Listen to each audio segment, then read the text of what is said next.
जय हिंद दोस्तों, बहुत बहुत स्वागत है आप सभी लोगों का राजर्षि क्लासेस पर।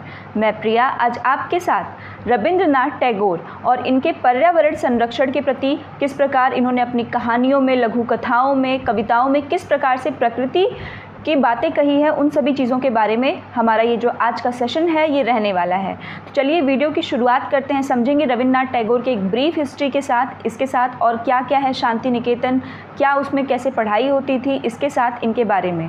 पर उसके पहले अगर आप पहली बार चैनल पर इस वीडियो को देख रहे हैं या पहली बार चैनल पर विजिट कर रहे हैं तो चैनल को सब्सक्राइब कर लीजिए और वीडियो को लाइक कर दीजिए। देखिए, सबसे पहले इनका जो जन्म है वो 7 मई 1861 को जोडासाको कलकत्ता में हुआ है। 7 मई को इनका क्या होता है, जन्म होता है 1861 को। और मृत्यु कब होती है, मृत्यु 1941 में होती है, अगस्त 1941, 7 अगस्त 1941। इसका मतलब है कि जब आप रविंद्रनाथ टैगोर को जब भी लिखेंगे आपके पेपर में, प्रश्न पत्र में आएगा तो 1861 से लेकर के 1941 ये डेट आपको पहले तो याद होनी चाहिए। दूसरा, इनकी माता का नाम, ये कुछ बेसिक इनके बारे में जानकारी है। माता का नाम था शारदा देवी, पिता का नाम था देवेंद्रनाथ टैगोर और इनकी पत्नी का नाम था मृणालिनी देवी। क्लियर है इतना? इनकी मृत्यु, ये इनका बेसिक है।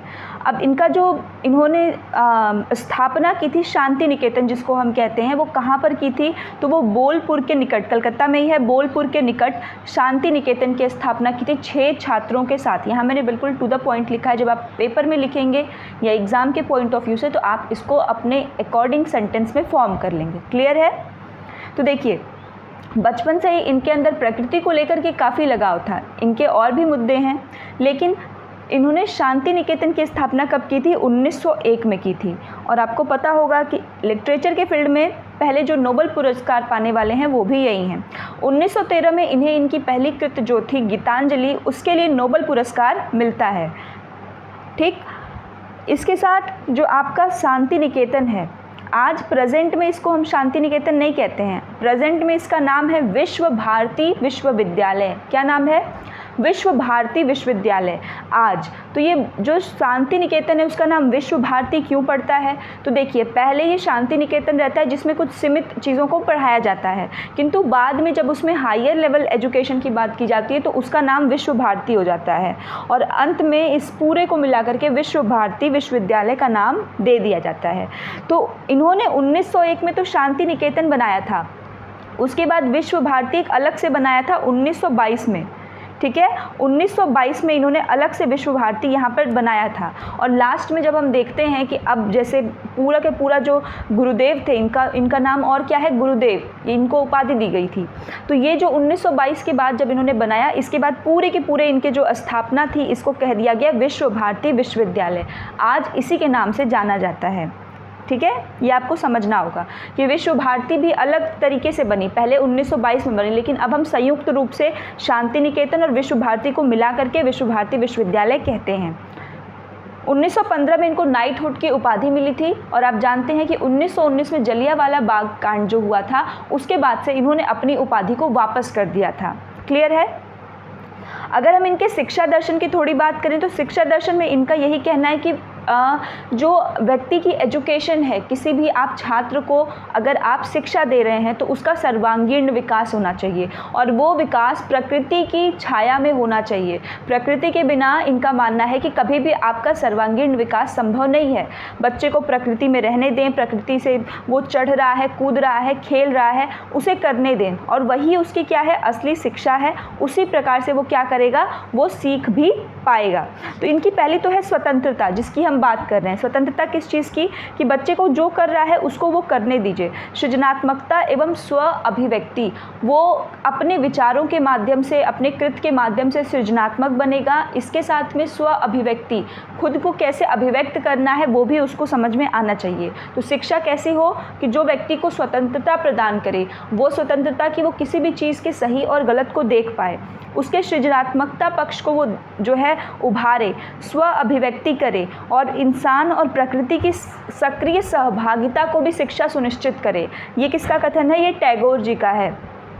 इनका कहना है कि जो प्रकृति और इंसान है दोनों आपस में आश्रित है, किंतु हम ज़्यादा आश्रित हैं। तो जो इनके बीच में एक समन्वय का रिश्ता है, क्योंकि उस समय से ही क्या था कि धीरे धीरे जो डिग्रेडेशन था इन्वायरमेंट का वो उस समय भी हो रहा था। तो इसी कारण इन्होंने इसके ऊपर भी जो है काफ़ी बात की है। तो ये इनका शिक्षा दर्शन है। टैगोर के पर्यावरण के क्षेत्र में सामान्य तौर पर पर्यावरण जागरूकता कार्यक्रमों और विशेष रूप से वनीकरण कार्यक्रम को शुरू करने में टैगोर का अहम योगदान रहा। तो देखिए, ये अपनी कहानियों के माध्यम से भी, मैं आपको कुछ कहानियों के नाम भी बताऊंगी, बिल्कुल उनको अच्छे से याद कर लीजिएगा, ठीक। कहानियों के माध्यम से, कविताओं के माध्यम से और इन सारी चीज़ों के माध्यम से ये क्या करते थे, ये संदेश देते थे इनडायरेक्ट तरीक़ों का यूज़ करके। और ये तरीके जन साधारण की जो अवेयरनेस जिसकी हम बात करते हैं उसमें उस समय पर बहुत ही प्रभावी थे। क्लियर है? अब देखिए, इनका एक नाटक है जिसका नाम है मुकोधारा। नाटक का नाम क्या है? मुकोधारा। मुकोधारा कहा जाता है कि जो बांध का निर्माण है उसके खिलाफ लिखा गया जो है आपका एक नाटक है।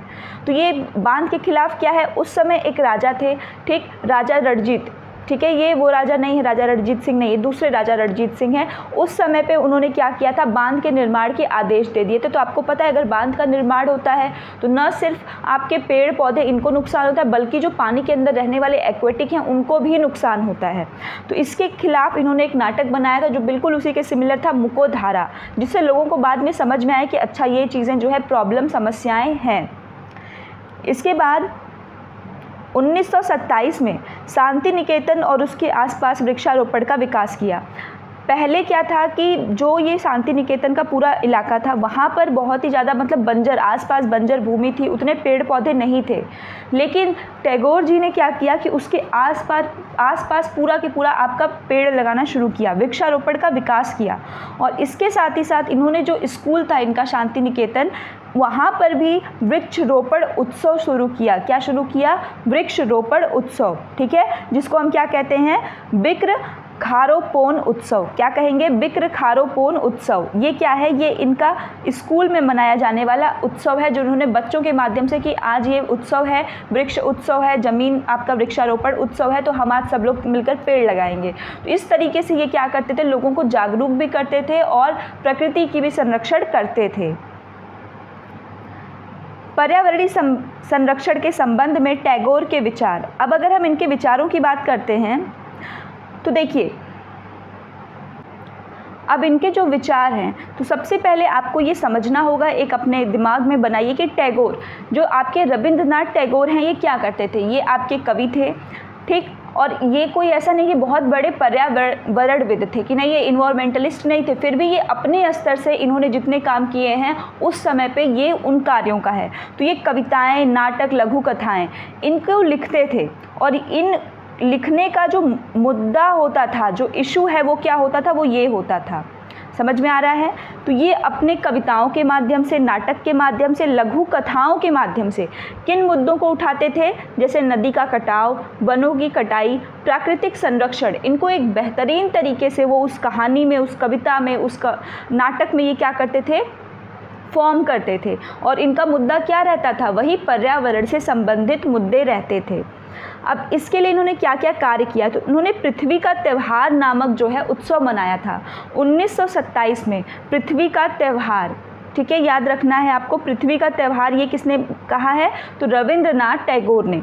इसमें इन्होंने वृक्षारोपण की बात की और हलाकर्षण की बात की है। वृक्षारोपण का सीधा सा अर्थ है कि वृक्ष का रोपण, मतलब कि पेड़ पौधों को लगाना, और हलाकर्षण का मतलब क्या है, हल, जिससे हम खेत को जोतते हैं।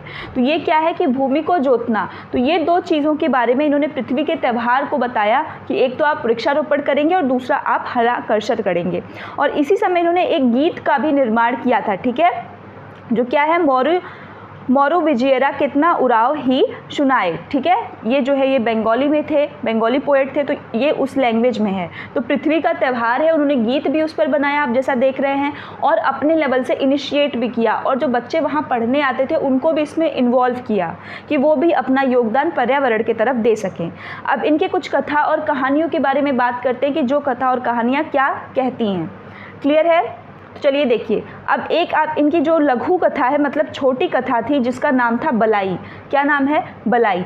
बलाई में इन्होंने क्या कहा है, इसके ऊपर जो है एक कवि भी हैं जिनको यहाँ मैंने लिखा है, अबुल बसर, कवि अबुल बसर। इन्होंने कहा कि प्रकृति, मानव एवं प्रकृति के मध्य संबंध के बारे में विस्तार में लिखा है। मतलब रविंद्रनाथ टैगोर ने जो ये अपनी कथा लिखी है ना, बलाई कथा में इन्होंने क्या किया है, मानव, प्रकृति के मध्य जो संबंध है उसके बारे में काफ़ी अच्छे से लिखा है। और ये जो कथा है इसमें एक आपका पेड़ होता है सिमुल का पेड़। कौन सा पेड़? सिमुल का पेड़। तो एक युवा लड़के के जो है हृदय में आने वाला जो प्रेम है अपने इस सिमुल पेड़ के प्रति, या फिर एक तरीके से कहें तो अपने पर्यावरण के प्रति, वो उसमें उन्होंने अपनी इस लघु कथा में दिखाया है। तो ये सिमुल का पेड़ कहाँ था कि बताया जाता है इनकी कथा में कि जो सिमुल का पेड़ था वो लड़के के घर के सामने ही था, और उसको देख करके उसके मन में जो प्रेम था उसको लिखा है इन्होंने अपनी इस लघु कथा बलाई में। तो याद रहेगा, बलाई में क्या किया है? सिमुल के पेड़ का वर्णन किया है। सिमुल का पेड़ और युवा लड़के के जो प्रेम है उसको दर्शाया है रविंद्रनाथ टैगोर जी ने। ठीक, और उसके ऊपर कहा किसने है? अबुल फजल ने।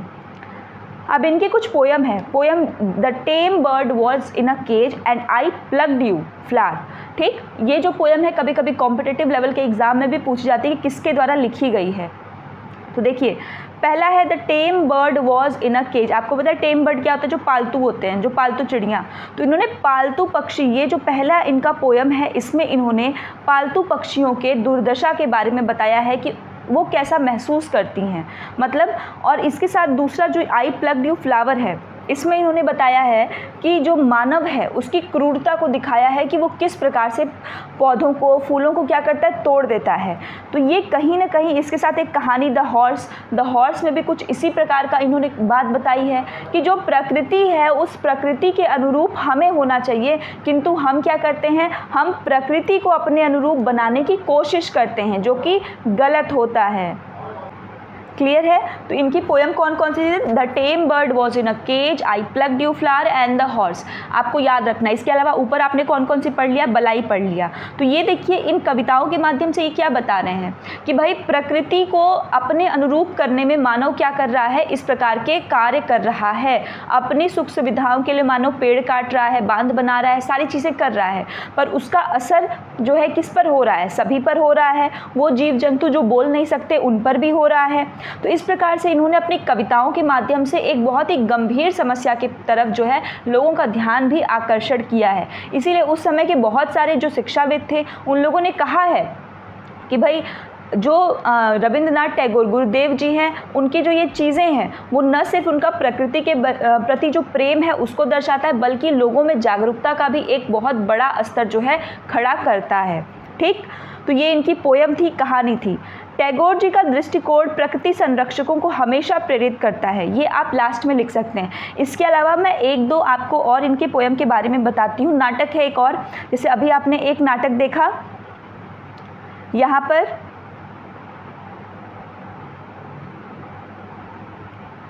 मुकोधारा, ये आपका नाटक था एक मुकोधारा। ठीक, तो एक आपका मुकोधारा जो आपका नाटक था ये हो जाएगा। इसके बाद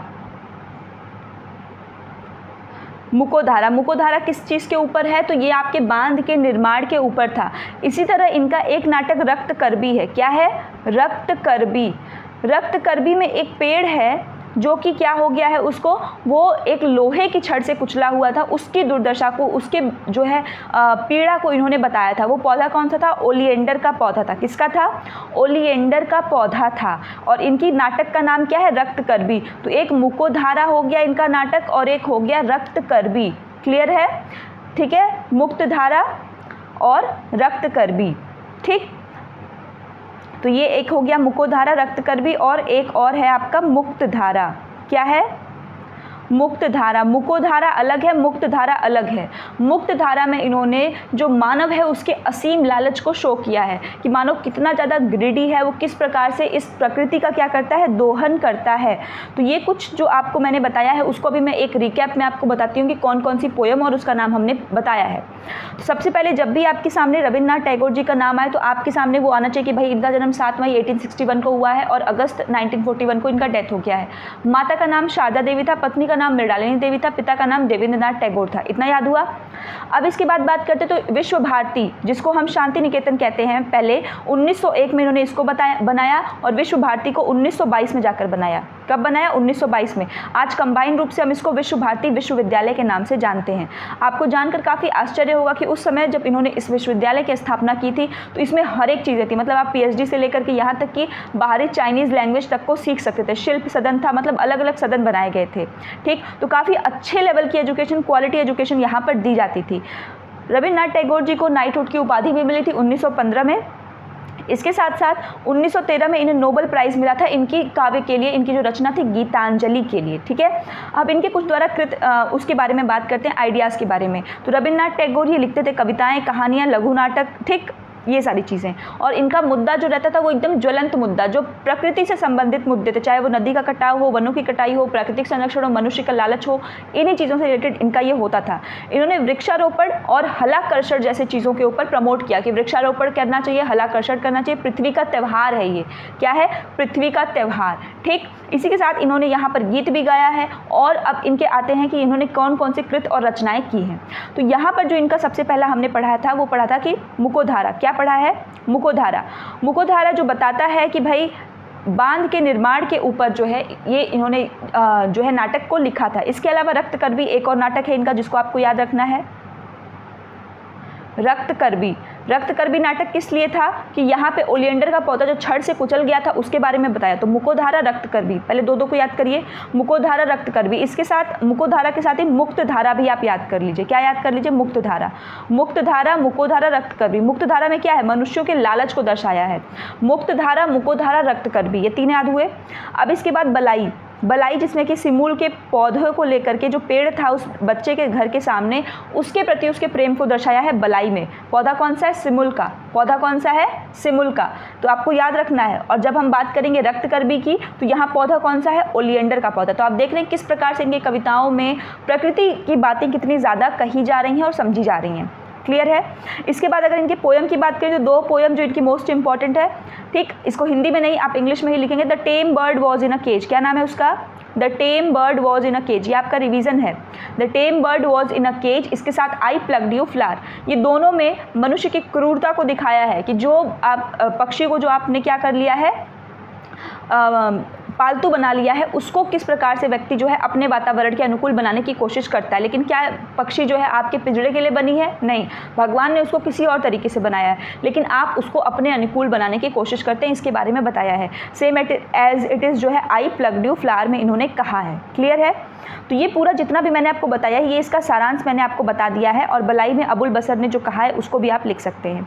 तो टैगोर जी का दृष्टिकोण प्रकृति संरक्षकों को हमेशा प्रेरित करता रहा। यह प्रत्यक्ष रूप से तो पर्यावरणविद नहीं थे, किंतु बचपन से ही प्रकृति के साथ भावनात्मक लगाव रखते थे। तो ये आपसे अगर लॉन्ग में भी पूछेगा तो जितना मैंने आपको कथा, कहानियाँ, ये सब कुछ बताया है, लॉन्ग में वैसे एक साल ही आया है आपके पेपर में ये, उसके बाद नहीं आया है। तो लॉन्ग में ऑलरेडी आपके फर्स्ट यूनिट का ये पार्ट है। किसका पार्ट है? फर्स्ट यूनिट का। तो जब ये फर्स्ट यूनिट का पार्ट है तो उसमें ऑलरेडी आप एक क्वेश्चन कर रहे हैं, एक से अगर दो भी कर रहे हैं तो कोई दिक्कत नहीं, क्योंकि ये आपको हमेशा ऑप्शनल के तौर पे ही देगा। तो आप अगर वहाँ से एक क्वेश्चन कर रहे हैं तो इसको करने की वहाँ पे ज़रूरत नहीं है। ठीक है? तो उम्मीद है कि पर्यावरण संरक्षण के संबंध में टैगोर जी के जो विचार हैं ये आपको अच्छे से समझ में आए होंगे। वीडियो पर पहली बार देख रहे हैं तो वीडियो को लाइक कर दीजिए और चैनल को सब्सक्राइब कर लीजिए।